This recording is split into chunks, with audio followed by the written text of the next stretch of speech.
මහා දරුණු පුද්ගලෙක්. මහා අපරාධකාරී පුද්ගලෙක්. ඔහු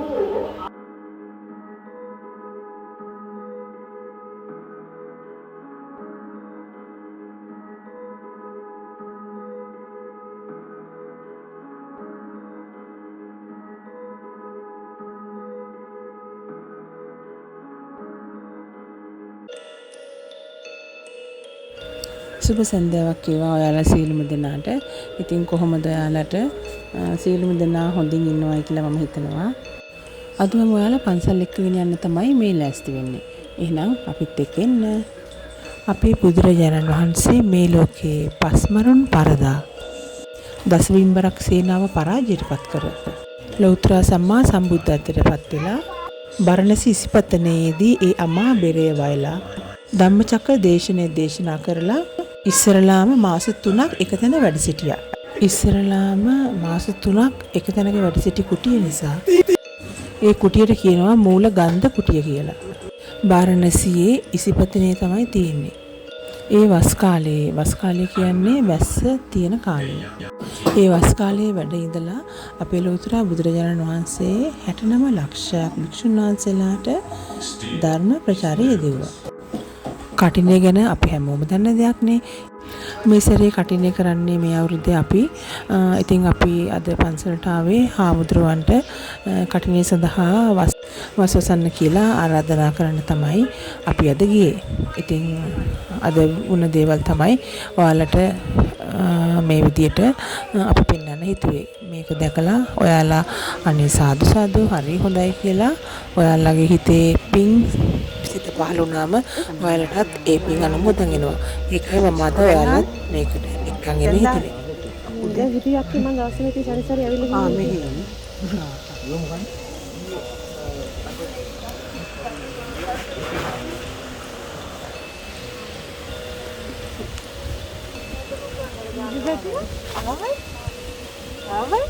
මේ පන්සල හිත්තටිය රජමහා විහාරය අපේ හස්බන්ඩ්ලයි මහගෙවල් කිට්ටුවමයි මේක තියෙන්නේ. වැඩි දුරක් නැහැ. පයින් යන විනාඩියක් දෙකක් වගේ යන දුර.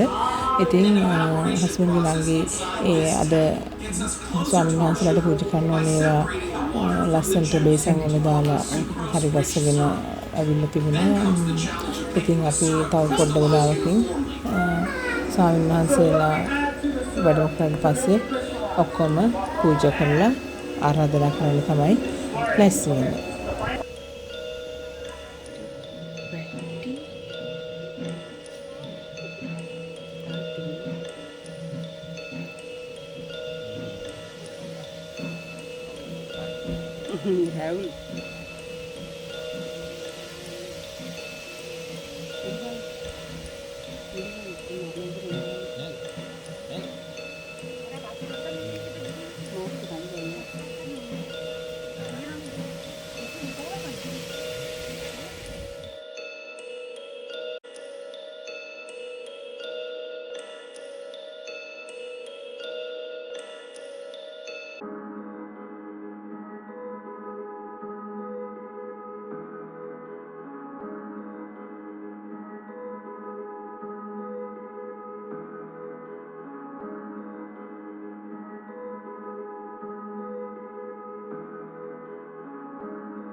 හැම පන්සලෙම කටින තියෙනවනේ. ඔයාලටත් ඔයාලගේ පන්සල් වල ගෙවල් කිට්ටුව පන්සලේ හෝ දුර පළාත්වල පන්සලේ හෝ කමක් නැහැ.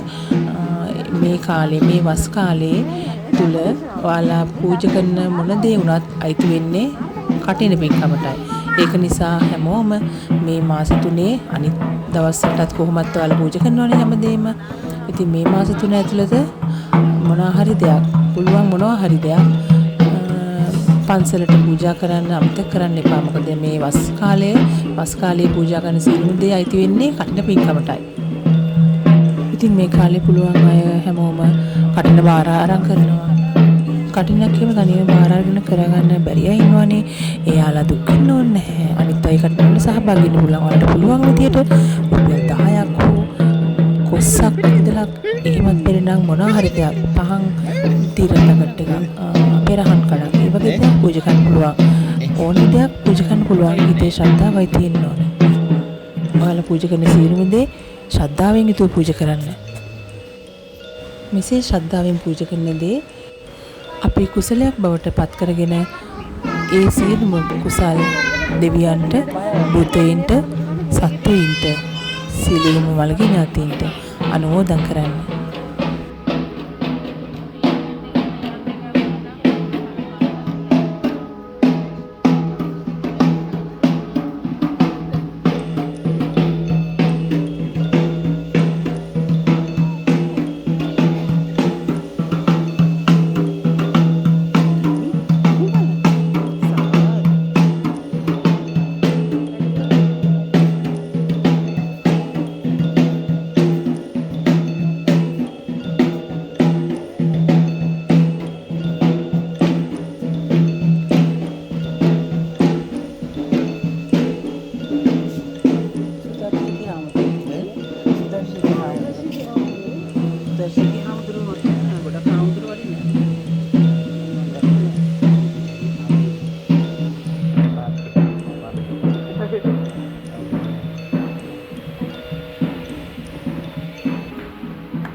නමෝ තස්ස භගවතු අරහතු සම්මා සම්බුද්දස්ස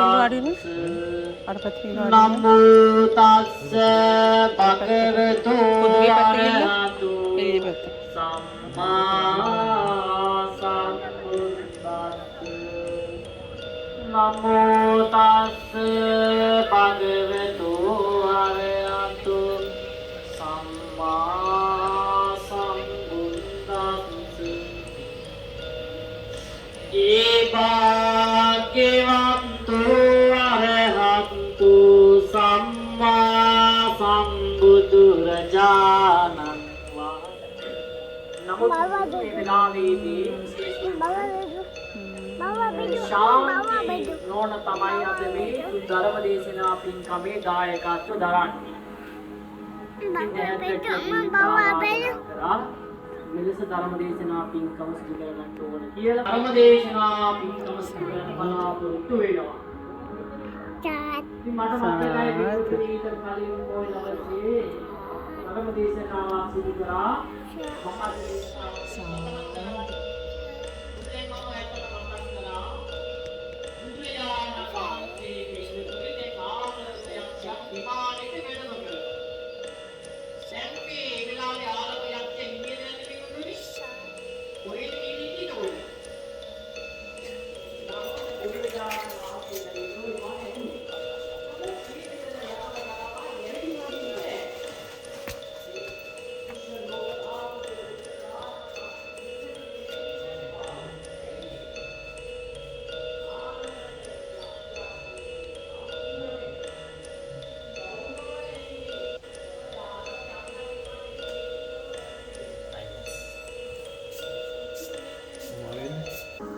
ඉව්ව වාඩි වෙන්නේ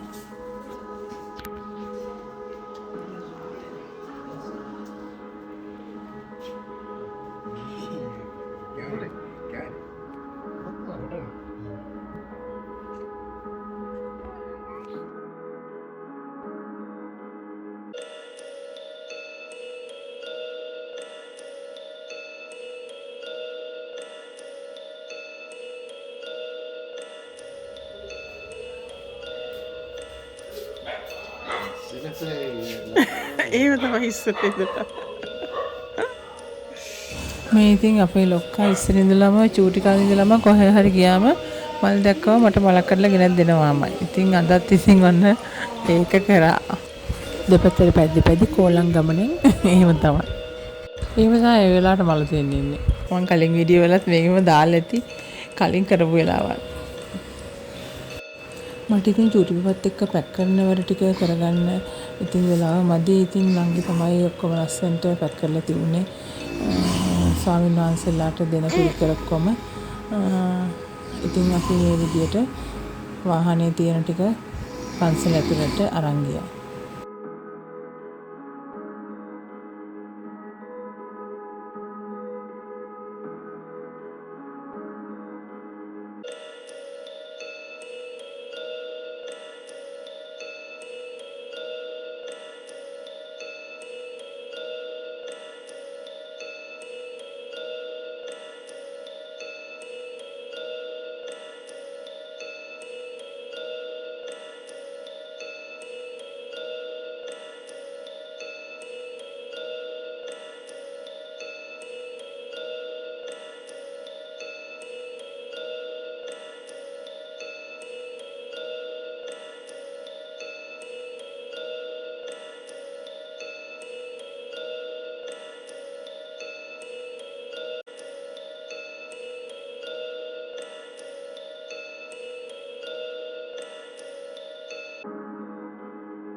මේ ඉන්නේ හස්බන්ඩ්ගේ අම්මා. හස්බන්ඩ් මෙතන ඉන්නේ. මේ මෙතන ඉන්නේ හස්බන්ඩ්ගේ ලොකු නංගි, මේ පොඩි නංගි. මම තමයි පිටිපස්සෙන් ඉතින් කැමරා කරලා ඉන්නේ. මම ඉතින් ඔයාලට මේක වීඩියෝ එකක ගේන්න ඕනනේ. ඒක නිසා මම පිටිපස්සෙන් ඉඳලා ඊට පස්සේ අනිත් ටික වීඩියෝ කරගන්න ඕන නිසා ඉක්මනට එහා පැත්තට ගිහිල්ලා පුතාට කිව්වා ඊටු වීඩියෝස් ටික ගන්න කියලා.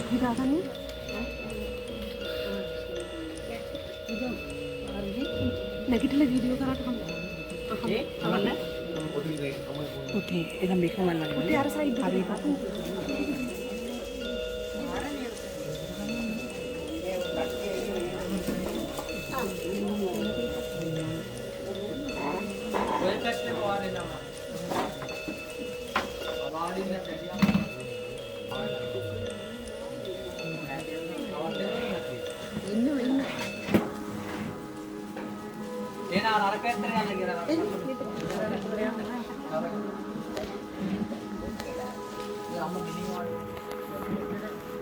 අර වෙතරනේ තාත්තේ වෙතරනේ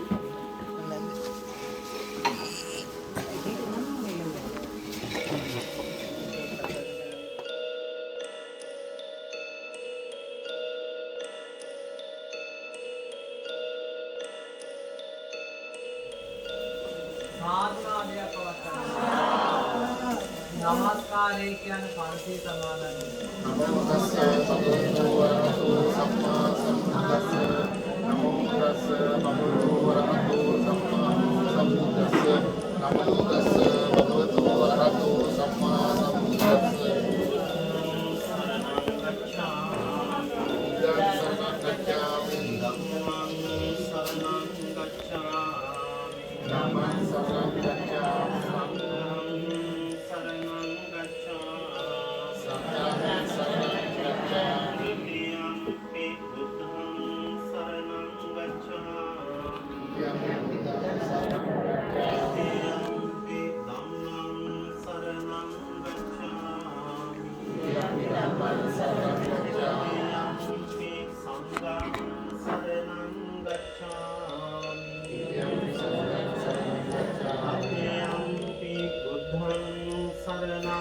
ගච්ඡාමි තතියම්පි ධම්මං සරණං ගච්ඡාමි තතියම්පි සංඝං සරණං ගච්ඡාමි පාණාතිපාතා වේරමණී සික්ඛාපදං සමාදියාමි.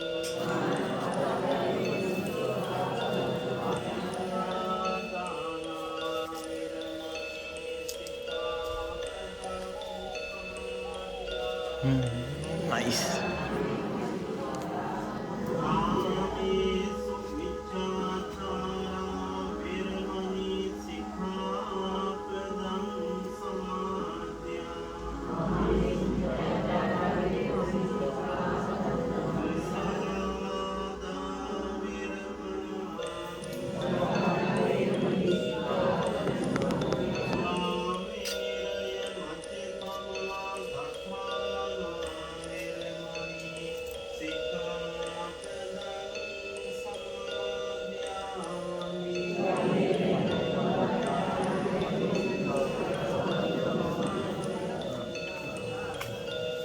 පූජනීය මහා සංඝරත්නය පින්වත්නි, දැන් ඔය ඇත්තෝ සූදානම් වෙන්නේ වස් ආරාධනා කිරීමේ දුර්ලභ පින්කමට සම්බන්ධ වී. ඇත්තටම පින්වත්නි, මේ වස් ආරාධනා කරනවා කියන්නේ පින් වැඩෙන පින්කම් කරගන්න පුළුවන් මාස 3ක් තමයි ඉදිරියට. මේ වස් විසීමේ පුරා උදය බුදුහාමුදුරන් වහන්සේ ජීවමාන දවස තමයි ආරම්භ වෙන්නේ. දැන් උපසම්පදානිච්ච භික්ෂූන් වහන්සේලා සීමා මාලකයට ගිහිල්ලා විනය කර්ම කරන්න සිද්ධ වුණා. විනය කර්ම කිරීමෙන් පස්සේ හෙට දින තමයි විහාරස්ථානයේ වසන්නේ. වස්වසපු භික්ෂූන් වහන්සේ නමකට ඒ වස්විසෝ තැනින් දින 7ක් පිට ඉන්න පුළුවන්. හැබැයි 7 වෙනි දවසේ එළියෙන්නට කලින් වස්විසෝ තැනට එන්නට ඕන. ඒක තමයි සත්තාහ කරණය කියලා කියන්නේ. ඒ යන්න පුළුවන් හේතු සාධක බුදුහාමුදුරන් වහන්සේ ශාසන ඉතිහාසයේ මනා ලෙස පෙන්වු කරා. දෙමව්පියන්ගේ අවශ්‍යතාවයක් සඳහා යන්න පුළුවන්. ඒ වගේම භික්ෂුවක් භික්ෂුණියකගේ දායකයෙක්ගේ අවශ්‍යතාවයක් සඳහා වස්විසු දෙන්න යන්න පුළුවන්. හැබැයි පින්වත්නි, වස්විසු භික්ෂුන් වහන්සේ නමක් දින 6ක් පිට වැඩම කළා. එදා වස්විසු දැන් ආවට ආයිමත් එතනින් යන්නට වස් කැමති. ඊට පස්සේ භික්ෂුන් වහන්සේට පුළුවන් කමක් නැහැ කටින කීවරයක් බාර ගන්න.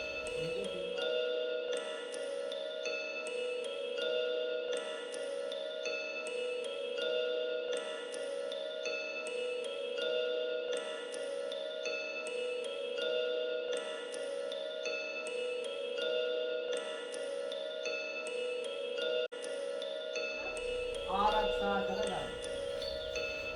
එක භික්ෂුවකට පින්වත් වස් සමාදන් වෙන්න පුළුවන් එක විහාරස්ථානයක පමණයි. කඩින පින්කම කරන්න පුළුවන් එක තැනක පමණයි. ඒ නිසා මේක මහා බලගතු වටිනා කුසලයක් කරගන්න පුළුවන් පින්කම. දැන් ඔයයන්ට පුළුවන් මේ මාස 3 දාන දීන භික්ෂුන් වහන්සේලාට සිව්පසයෙන් සංග්‍රහ කරනවා. මේ කරන හැම කුසලයක්ම පින්වත්නි විහාරස්ථානයේ කටින පින්කමටම සම්බන්ධයි. දේවද කියන්නේ නිර්සිත ස්වરૂපය. බුදුහාමුදුරන් වහන්සේ නියමයක් කරන්න සිද්ධ වුණා පින්වත්නි වැසි කාලේ වස්විසු භික්ෂූන් වහන්සේලා ආරාමෙම වැඩ සිටින්න ඕන කියලා. ඒකට හේතුව තමයි ජෛනාදී තීර්ථකයෝ මේ වස් කාලයේ තුල භික්ෂුන් වහන්සේලා සංචාරය කිරීම තුලින් මේ ගල් පොරොල් වලට කාර්යයක් තියෙන විශ්වාස කරනවා. ආනන්දලාගේ ආර්ය ධර්මයේ අනුශාසනා කළා ප්‍රයත්නන්ත පුරුවන් තරම් කුසල් දහම් කරගන්න වාතාවරණය හදන්න. එනිසා පින්වත්නි වසනවා කියන්නේ මොකක්ද? හෙට තමයි පොහොය කර්ම කරපු උපසම්පදා භික්ෂුන් වහන්සේලා වෙනම භික්ෂුන් වහන්සේලා වස් වැසීම් වස් ආරාධනා කරන වස් ස්ථාපනය සමාදන් වෙන්නේ එතෙන් ඉඳලා යන්න පුළුවන් පින්කම් සෑහෙන්න තමයි. එසා මේ විහාරස්ථානයේ වස් වාසනවා ස්වාමීන් වහන්සේලා වෙනම ඒ වගේම අපේ හාමුදුරන් වහන්සේලා විශේෂයෙන්ම විද්‍යුත්‍රි ආගමයට මම තමයි මේ විහාරස්ථානයේ වස් වාසනා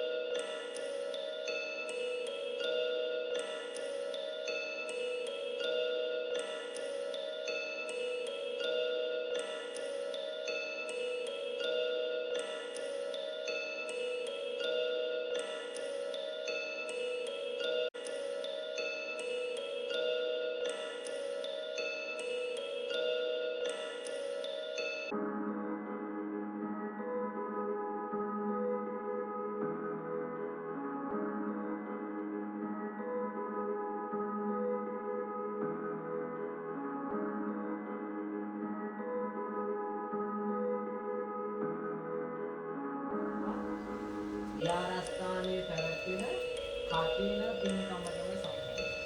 මේ මාස 3 ඔයත්ෝ නිදි කටුවදලියක් පූජා කරා කටින පින්කමට සම්බන්ධ වෙනවා. නිසා කාල වේලා ගොඩක් නිසා දැන් අපි පළමුවෙන්ම ආරාධනා කරනවා මේ කටින විශේෂයෙන්ම වස් ආරාධනා කරන ඒ සිංහල මහත්මෝලා මහත්මිය ඒ දරුවෝ ගුරු හාමුදුරන් වහන්සේලාට දැහැන් කොටක් දීලා කියන්නට ඕන බලාපොරොත්තු වෙන කාර්යය. ඒ දැහැන් කොටුව බාරගෙන ඔයත්න්ට මේ පින්කම් කරගන්න වාසනාව ලබා දෙන්න.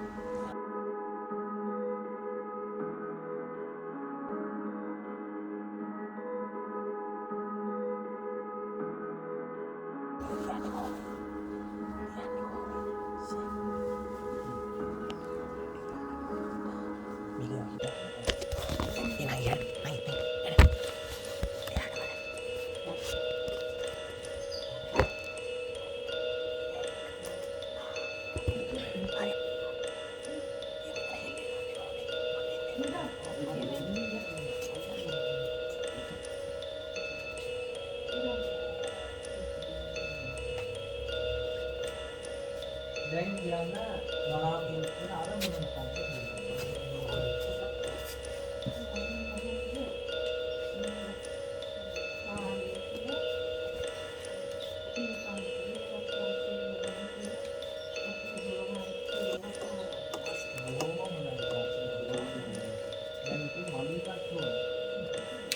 නමස්කාර කරන්න සීලවන්තන්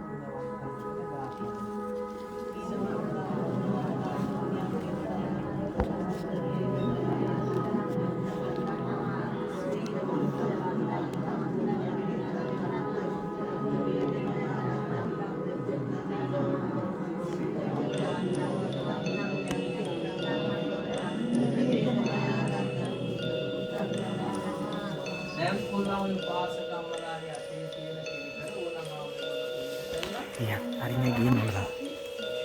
Oh, harinya gini. Ya, minyak gini yuk. Gini, oh ini kalau ini. Min. Oh ini wali ini kok. Ini lagi.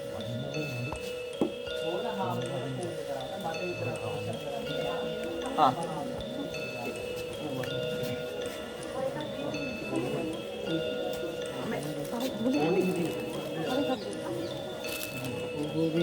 වදන්නේ වාගාවට ගන්න. අපි කප්පේ ගන්න.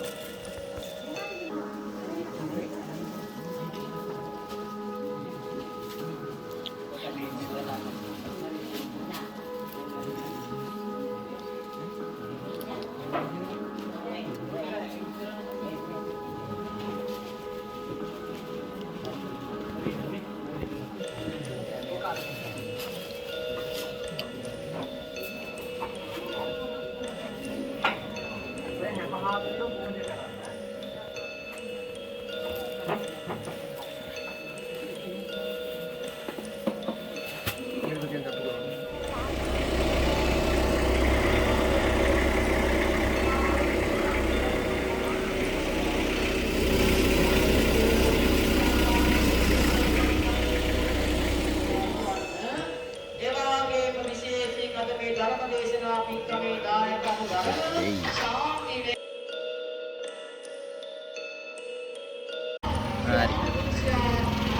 ඒක මොකද වෙන්නේ නෑ එකකට දාන්න ඕනේ.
මේ ඉතින් මේ රාක හිස් වෙලා අපි කේකෙත් එහෙමයි ඉතින් ඒකෙත් ගොඩාක්ම හිස් රාක තිබුණා බඩු ඇත්තෙම නෑ අපි කේකෙන් නම් ඊයේ පෙරේදා අපට අවශ්‍යව ගොඩක්ම තිබුණ නැහැ මේවත් එහෙම තමයි ඉතින් මොනවා කරන්නද ඉතින් රටට උන දේ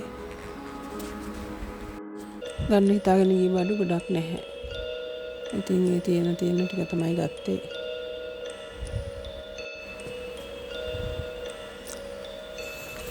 මේ තමයි ඉතින් ගතු බරු ටික. ඔයාලා යෝගටත් එක්ක පැණි කාලා තියෙනවද? කාලා තිනේ කාලා නැති අය ඉන්නවනම් කාලා බලන්න හරිම රසයි. අපේ ගෙදර ඉතින් යෝගට් නිකන් කන්නේ මොනවා හරි දාලා තමයි කන්නේ අනිවාර්යයෙන්ම.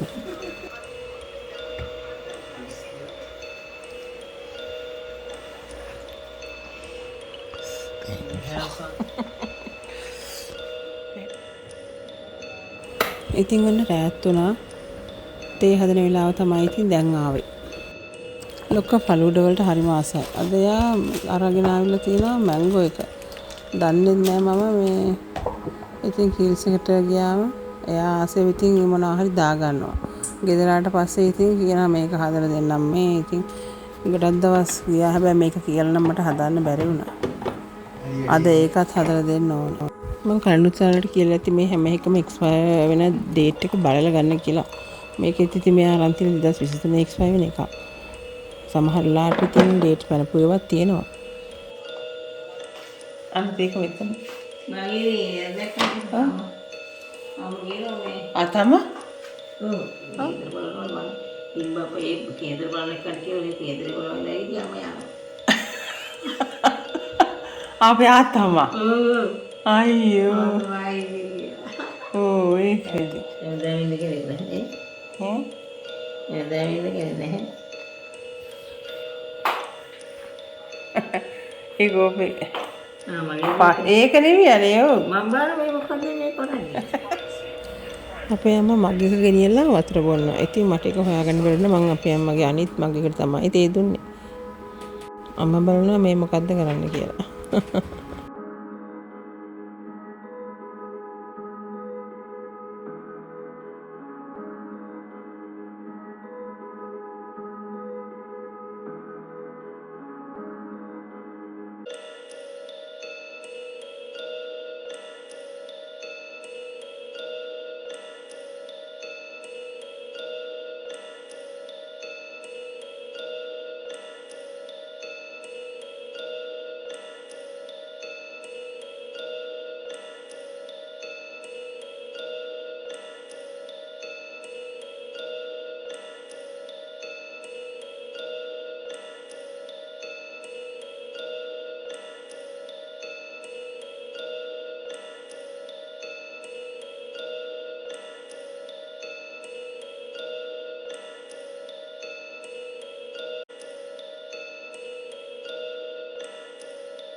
ඉතින් මම අද හවස සමෝසා හැදුවා. හස්බන්ඩ් උදේ සූටි මාටින් කතාව බලනවානේ. ඉතින් අද නිවාඩුයි. ඉතින් ඒක නිසා යාට ඒකේ සමෝසා කනවා දැකලා ආස හිතලා සමෝසා කන්න ආසයි කිව්වා. ඉතින් මට ඉතින් හදන්න හිතලා යාට අද කොහොම හරි සමෝසා හදලා දෙන්න ඕන කියලා හිතලා හැදුවා. ඉතින් සමෝසත් එක්ක තේ ඕනනේ. ඉතින් මේ තේ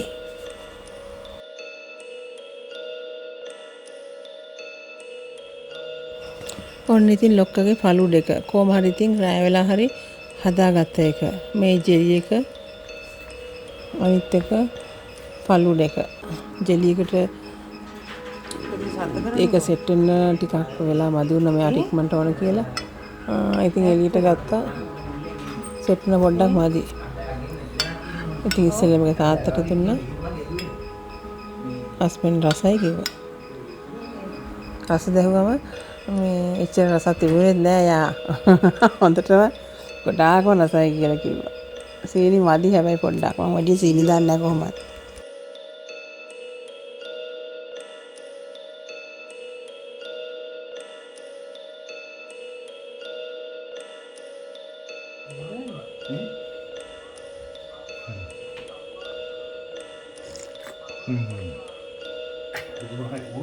Ini pun, ini